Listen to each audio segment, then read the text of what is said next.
कैसे हैं बच्चे आप लोग? और ठीक, सब बढ़िया, ठीक है। तो कक्षा 12 की वीडियो हमने स्टार्ट कर ही दी है, उसके साथ साथ कक्षा 10 की और बीएससी की भी हम लोग वीडियो स्टार्ट कर दी है हमने, ठीक है। तो जिस जिस क्लास के बच्चे हो आप जो है अपना सिलेबस देख सकते हैं, ठीक है। तो कक्षा 10 का चैप्टर मैंने लिया है प्रायिकता। सारे चैप्टर्स में जो है अच्छे तरीके सोल्व करके, बहुत अच्छे तरीके समझा के आपके सामने उपस्थित करूंगा, ठीक है। तो आज का चैप्टर का नाम है प्रायिकता। कक्षा 10 वाले बोर्ड वाले विद्यार्थी ध्यान देंगे, क्योंकि समय भी कम है बोर्ड में, एग्जाम में आपके, इसलिए थोड़ा सा ध्यान देंगे। जल्दी से जल्दी मैं 1 महीने से पहले ही कक्षा 10 का तो टोटल सिलेबस डाल दूंगा, ठीक है। 12 में टाइम लगेगा थोड़ा सा और बीएससी में काफी टाइम लगेगा, ठीक है। जितना भी समय मुझे मिलता है मैं कोशिश करता हूँ कि ज्यादा से ज्यादा वीडियो बना के आप लोगों को, मतलब आप लोगों के पास भेजूं, ठीक है। ठीक है, तो सबसे पहला टॉपिक है प्रायिकता, ठीक है। तो प्रायिकता को हालांकि हम लोग 12th में बहुत बड़े लेवल पे पढ़ते हैं, आगे बीएससी में स्टैटिस्टिक्स वगैरह में बहुत बड़ा इसका रूप होता है। तो मैं यहाँ पे कक्षा 10 के जो लेवल का होता है सिर्फ उस लेवल की प्रायिकता जो है आपको बताऊंगा।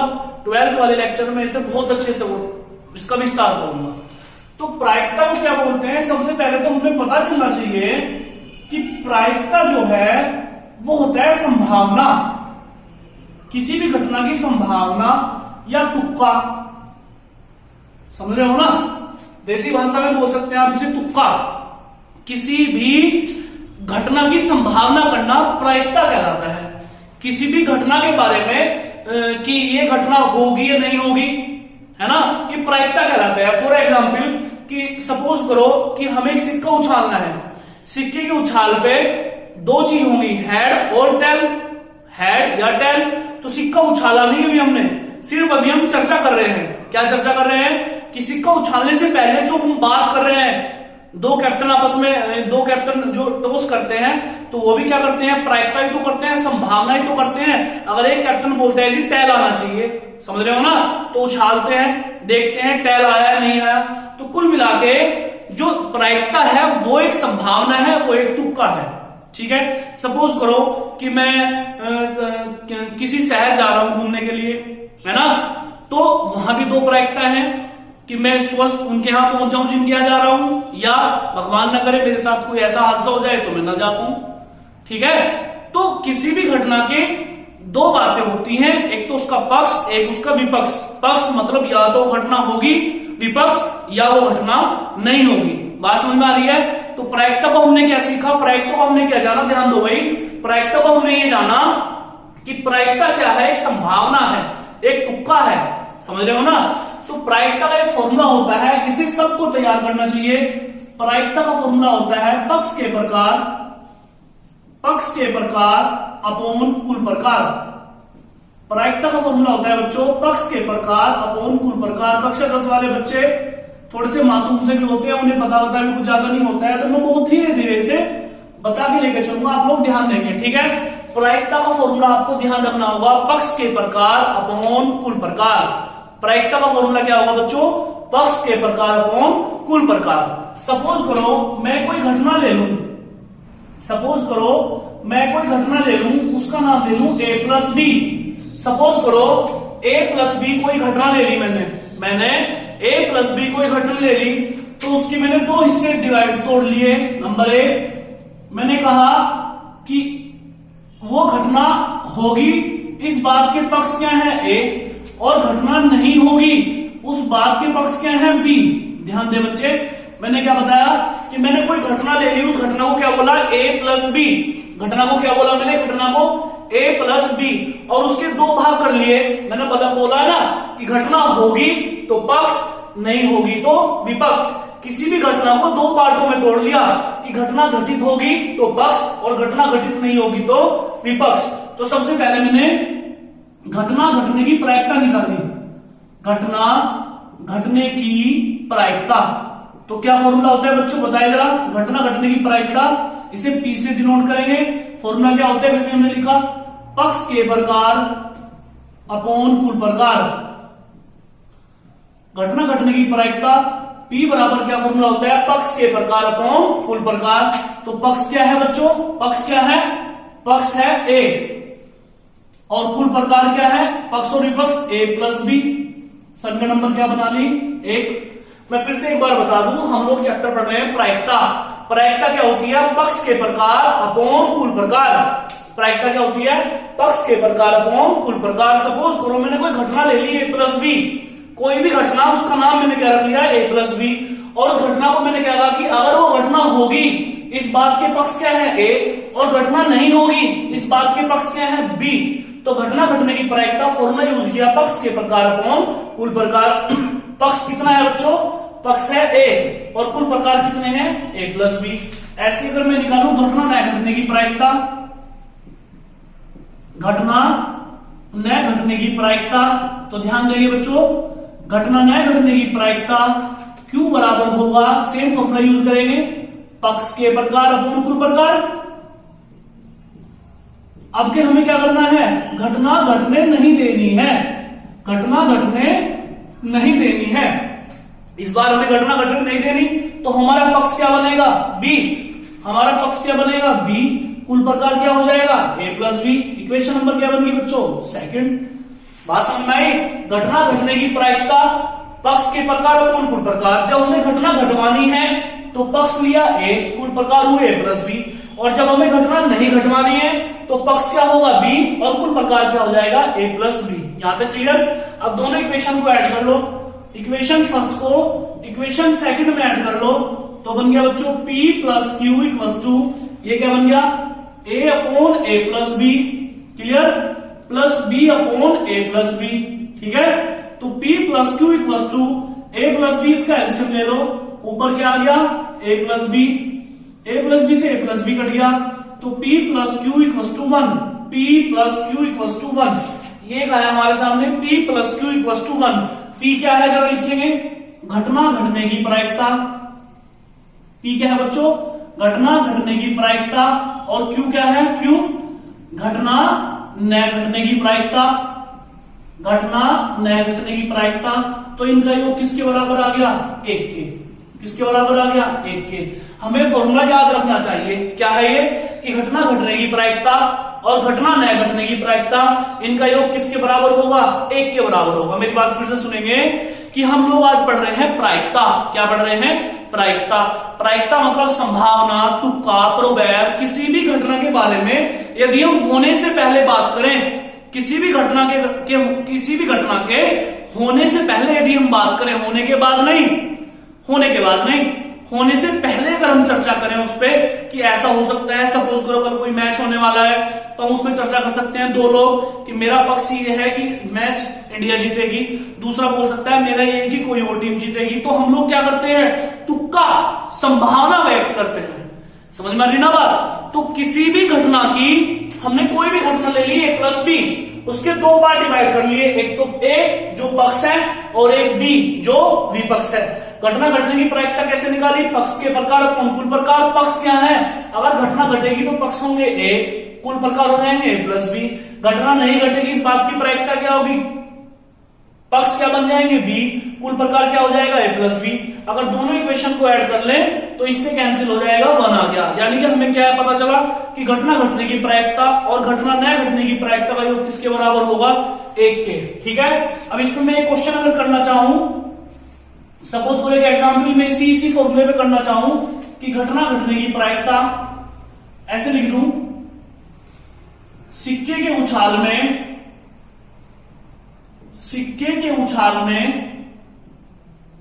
हेड आने की प्रायिकता 1/2 है, तब हेड न आने की प्रायिकता ज्ञात करो। हेड न आने की प्रायिकता ज्ञात करो। देखो ध्यान से, मैंने क्वेश्चन क्या बोला है, मैंने सिंपल सा क्वेश्चन क्या बोला है कि सिक्के के उछाल में कोई घटना हम लोग कर रहे हैं, वो घटना क्या है कि हमें सिक्का उछालना है। ठीक है, उसमें क्या दिया हुआ है, हेड आने की प्रायिकता, हेड आने की प्रायिकता P की वैल्यू कितनी दी है बच्चों, 1/2। दिया है। हेड आने की प्रायिकता 1/2 है। हेड ना आने की प्रायिकता पूछ रहा है, हेड न आने की प्रायिकता, इसे हमने क्या सपोज कर लिया, क्यू। क्या सपोज कर लिया हमने इसे, क्यू। ठीक है, हेड आने की प्रायिकता कितनी है, 1/2। ध्यान दो भाई, हेड आने की प्रायिकता कितनी होगी, 1/2। और हेड ना आने की प्रायिकता हमने क्या सपोज कर ली, क्यू। हम क्या जानते हैं, हेड आने की प्रायिकता और हेड ना आने की प्रायिकता का योग किसके बराबर होता है, 1 के। पी की वैल्यू कितनी दी हुई है, 1/2 plus Q equal to 1। Q equal to आ गया 1 माइनस 1/2, तो 1 में से 1/2 जाके कितना बचेगा, 1/2। ये क्या आ गया, घटना हेड न आने की प्रायिकता। ये क्या आ गया, हेड ना आने की प्रायिकता।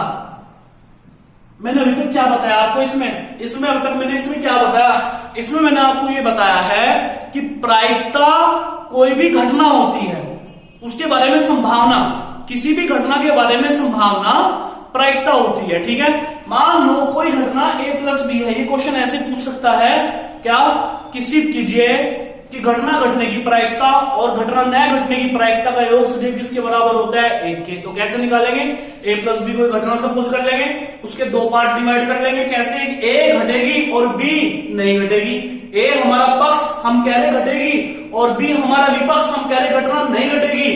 तो पहले p निकाल लेंगे, पक्ष अपॉन कुल प्रकार, फिर q निकाल लेंगे, पक्ष अपॉन कुल प्रकार। ठीक है, दोनों को ऐड करके 1 आ जाएगा। एक क्वेश्चन मैंने इस पे कराया, समझ में आया नहीं आया है। घटना घटने की प्रायिकता दी हुई थी, घटना न घटने की प्रायिकता निकाली, तो किस में से माइनस कर लेंगे, 1 में से। बात क्लियर हुई जी। आगे देखें एक बात और, पहला पॉइंट। दूसरा पॉइंट आप ये याद रखेंगे क्या, कि जो प्रायिकता होती है उसकी वैल्यू 1 से बड़ी है 1 के बराबर होती है और 0 से बड़ी है 0 के बराबर होती है। ध्यान देंगे, प्रायिकता का मान 0 और 1 के बीच का होता है। कभी प्रायिकता का मान 2 नहीं होगा, 1.5 नहीं होगा, 2.5 नहीं होगा, 1 से छोटा होगा या बराबर होगा, और 0 से बड़ा होगा या 0 के बराबर होगा। मैं बताऊंगा, इसे सिद्ध भी कराऊंगा। ठीक है जी, आगे देखें, ये समझ में आ गई बात।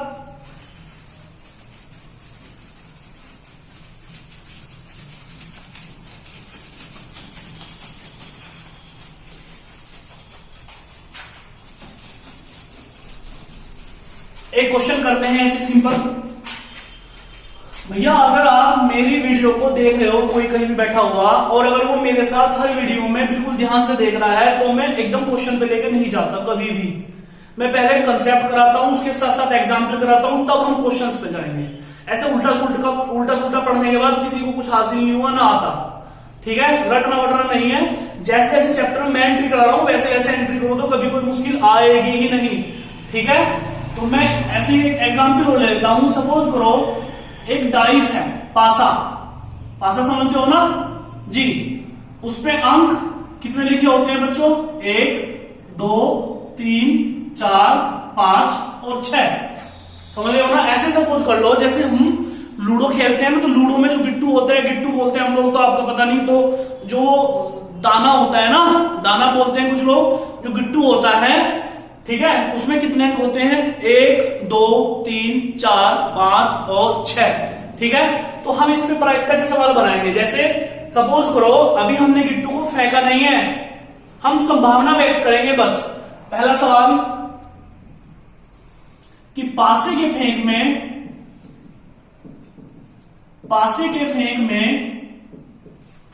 5 का अंक आने की प्रायिकता, 5 का अंक आने की प्रायिकता। ठीक है, क्या निकालना है, अभी क्वेश्चन हुआ नहीं है, गिट्टू फेंका नहीं गया। अभी वो क्या कह रहा है कि पासा अगर हम फेंके, गिट्टू अगर हम फेंके, तो उसके फेंकने में 5 का अंक आए, ऐसी प्रायिकता निकाल लो कि 5 का ही अंक निकलना चाहिए। तो पक्ष क्या है, पक्ष फॉर्मूला क्या होता है, पक्ष के प्रकार अपॉन कुल प्रकार। तो बताओ हमारा पक्ष क्या है, 5 का अंक कितनी जगह होता है गिट्टू में, कितनी जगह होता है, 1 जगह। तो पक्ष क्या हो जाएगा, 1, और कुल कितने हैं ये गिन के देखो, 6। तो आंसर क्या हो जाएगा, 1/6। नहीं समझ में आया। और देखो जैसे ही होता कि पासे के फेंक में है 2 से बड़ा अंक आने की प्रायिकता, 2 से बड़ा अंक आने की प्रायिकता कैसे निकालेंगे इसे, 2 से बड़ा अंक निकालना है बच्चों, 2 से बड़ा अंक। तो बताओ गिट्टू में कितने होते हैं 2 से बड़े अंक, 2 सा होता है 4, 2 से बड़े अंक कौन होते हैं? 3, 4, 5 और 6। कौन होते हैं? 3, 4, 5 और 6। ये कैसे अंक होते हैं? 2 से बड़े होते हैं ना, तो कितने होंगे? 1, 2, 3, 4। पक्ष कितने हुए? 4। कुल प्रकार कितने हुए? 6। तो काट के कितना आएगा? 2 दूनी 4 और 2 तिया 6। समझ में आ रहा है जी? ऐसे मैं और लिख सकता हूं, जैसे बोलते मान लो पासी के फेंक में 4 से बड़ा अंक आने की प्रायिकता। 4 से बड़ा अंक आने की प्रायिकता। तो बताओ कैसे बताओगे इसे? 4 से बड़ा अंक कैसे लाओगे? बताओ 4 से बड़े कौन होते हैं? 4 से बड़े होते हैं 5 और 6। तो पक्ष कितने हैं इस सवाल में? 2। और कुल प्रकार कितने हो जाएंगे? 6। समझ में आ रहा है? ऐसे ही हम और क्वेश्चन लिख सकते हैं। वो ऐसे लिख सकते हैं, पासी के फेंक में सम संख्या आने की प्रायिकता। सम संख्या आने की प्रायिकता। बताओ जी क्या पूछा उसने कहा है कि यदि हम बिट्टू को फेंके तो ऐसी प्रायिकता निकालो कि सम संख्या आए। ध्यान दो बेटा, सम संख्या आए। तो सम संख्या कौन सी होती है? जो 2 से कट जाती है। तो 2 से कौन सी संख्या कटेगी जो इसमें है? 2 कटेगी, 4 कटेगी, 6 कटेगी। तो कितने पक्ष हुए अपने? 3। कुल प्रकार कितने हुए? 6। तो कितना आंसर आ गया? 1/2। समझ में आ रहा है? आगे देखो, यदि ये वो सपोज करो पासी के फेंक में विषम संख्या आने की प्रायिकता। पासे के फेंक में विषम संख्या आने की प्रायिकता। मान लो विषम संख्या निकालनी है, तो बताओ विषम संख्या कितनी होगी? विषम संख्या होगी 1, 3 और 5। पासे के फेंक में कितनी विषम संख्या होगी? 6 तक। 1, 3, 5। जो 2 से नहीं कटती वो संख्या क्या होती है? विषम संख्या है। तो 3 है ना पक्ष? 1, 2, 3। तो ये आ गया 3/6। कितना आ गया? 1/2। दोबारा से ध्यान दे लेंगे। उसने कहा था 5 का अंक आने की प्रायिकता। बिट्टू में कितनी जगह होता है बच्चों? 5 का अंक एक जगह होता है ना, तो पक्ष क्या हो गया? 1। कुल प्रकार कितने हो गए? 6। आगे बोला 2 से बड़ा अंक आने की प्रायिकता। 2 से कौन कौन बड़े होते हैं? 3 होता है, 4 होता है, 5 होता है और 6 होता है। ठीक है, 6 तो होते हैं लास्ट। तो कितने हो गए? 1, 2, 3, 4। 4 पक्ष हो गया और कुल प्रकार कितने हो गए? 6। आगे उन्होंने बोला 4 से बड़ा। 4 से बड़े कौन कौन अंक होते हैं बच्चों? 5 और 6। तो पक्ष हुए 2, कुल प्रकार हुए 6। बात समझ आ रही है? अगर उसने बोला सम संख्या आने की प्रायिकता, सम संख्या, तो सम संख्या कौन सी होती है? 2, 4, 6। इसमें पासे के अंकों में तो कितने पक्ष हुए? 3/6। समझ में आ रहा है? जैसे मैं क्वेश्चन और लिख सकता हूं, पासे के फेंक में 6 का अंक आने की प्रायिकता। 6 का अंक आने की प्रायिकता। बताओ 6 का अंक कितनी जगह आता है? पासे में कितनी जगह आता है? वेरी गुड, एक जगह आता है। कितनी जगह आता है? 1। और कुल प्रकार कितने हो जाएंगे? 1/6। समझ में आ रहा है? नहीं आ रहा? क्लियर? कोई दिक्कत? समझ में आगे बढ़ जाऊं जी। तो प्रायिकता का जो फॉर्मूला होता है वो होता है, बोलो मेरे साथ साथ, पक्ष के प्रकार अपॉन कुल प्रकार। पक्ष के प्रकार अपॉन कुल प्रकार। अभी हम इसी फॉर्मूले में क्वेश्चन पढ़ेंगे। ठीक है, धीरे धीरे देखना कि मैं इसे कैसे चैप्टर को आगे बढ़ाता हूं और कैसे मैं इसमें सारे क्वेश्चन एनसीईआरटी के भी और अदर बुक के भी कैसे 10th लेवल के सारे क्वेश्चन इस पे कराता हूं। ठीक है, एक क्वेश्चन और लेंगे हम लोग। एक साधारण वर्ष में 53 रविवार होने की प्रायिकता ज्ञात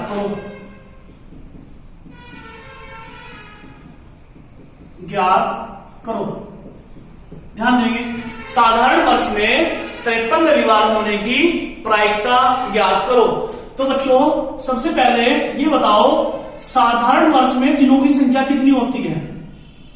साधारण वर्ष में दिनों की संख्या कितनी होती है बच्चों? दिनों की संख्या होती है 365।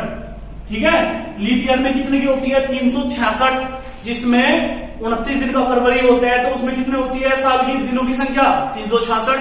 ठीक है, और नॉर्मल साधारण दिनों में कितनी होती है? 365। तो उसने किसकी बात करी है? साधारण वर्ष की। तो साधारण वर्ष में दिनों की संख्या कितनी होगी बच्चों? 365। क्लियर हो रही बात? अच्छा जी, अब एक सप्ताह में दिनों की संख्या बताओ। एक सप्ताह में दिनों की संख्या कितनी होगी 7 है। अब वो 53 की बात कर रहा है बच्चों, 53 की। तो हम लोग पहले 52 की बात करेंगे।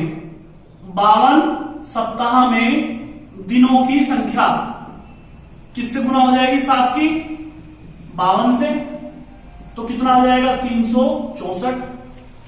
ठीक है, इसका मतलब क्या हुआ कि वो 53 रविवार पूछ रहा है और हमें पक्का पता चल गया कि 52 रविवार तो जरूर आएंगे, 52 रविवार तो जरूर आएंगे बच्चों, क्योंकि 52 रविवार में कितने दिन बैठ रहे हैं 364। तो कितने दिन बच गए जिसपे हमें तुक्का लगाना है, शेष दिन 365 का होता है साधारण वर्ष, और 52 रविवार कितने दिनों में आ गए 364 दिनों में। तो एक दिन बचा जिसपे हमें तुक्का लगाना है जी। भाई साहब ध्यान दें बात पे, एक दिन बचा, मजाक में नहीं इस टॉपिक को बिल्कुल भी, ठीक है, उड़ जाएगा नहीं वो, ठीक है। एक दिन बचा जिसपे हमें तुक्का लगाना है साहब, बस एक दिन। कैसे बचा एक दिन? उसने क्या कहा था, साधारण वर्ष में 53 रविवार हो, इस बात की प्रायिकता ज्ञात करो। साधारण वर्ष में 53 रविवार हो, तो सबसे पहले हमने लिखा साधारण वर्ष में दिनों की संख्या कितनी होगी 365। सबसे पहले तो दिन तो पता चले कि दिन कितने होते हैं। उसके बाद एक सप्ताह में कितने दिन होते हैं 7, अरे सप्ताह में ही तो आएगा रविवार, क्लियर। एक सप्ताह में दिनों की संख्या कितनी होगी 7, 52 में कितनी होगी 364। यानी कि हमें क्या समझ में आया, ये 53 पूछ रहा है, परंतु हमें ये समझ में आ गया कि 52 तो पक्के आने ही आने हैं, उनमें तुक्का नहीं लगाना, उनमें प्रायिकता नहीं निकालनी 53 के लिए है। 52 तो आएंगे भाई, 364 दिन हो रहे हैं ना भाई साहब। अरे एक दिन में दिनों, एक सप्ताह में दिनों की संख्या 7 हो गए, तो 52 सप्ताह में कितनी हुई 7 गुना 52 364। ठीक है, यानी कि हमें ये पक्का पता चल गया कि 52 रविवार तो आएंगे ही आएंगे। अब बात किसकी करनी, 53वें रविवार की, क्लियर। दिन कितने बचे 365 में से 364 जाके कितने बचे दिन, एक दिन। तो लिखेंगे अतः शेष एक दिन हो सकता है, शेष एक दिन हो सकता है। अब लगाओ तुक्का, हम बोलेंगे भाई संडे होगा। हमने क्या बोला भाई, वो दिन संडे होगा, ठीक है। नहीं संडे नहीं हो सकता है, मंडे हो, समझ रहे हो ना, हो सकता है ट्यूसडे हो, है ना, हो सकता है ट्यूसडे, हो सकता है वेडनेसडे हो सकता है थर्सडे हो सकता है फ्राइडे हो सकता है सैटरडे हो। ध्यान दो, हमने तुक्का लगाना स्टार्ट किया। हमने कहा वो दिन क्या होगा जो एक दिन बचा, वो क्या कर रहा है, वो रविवार होगा। हम फिक्स तो नहीं कर सकते ना, हम सिर्फ संभावना व्यक्त करेंगे। और हमने संभावना कैसे व्यक्त की, हमने क्या कहा, हो सकता है वो दिन संडे हो गई, हो सकता है वो दिन मंडे हो गई, हो सकता है वो दिन ट्यूसडे हो सकता है वो दिन वेडनेसडे हो सकता है वो दिन थर्सडे हो सकता है वो दिन फ्राइडे हो सकता है वो दिन सैटरडे हो। ठीक है, अब अतः रविवार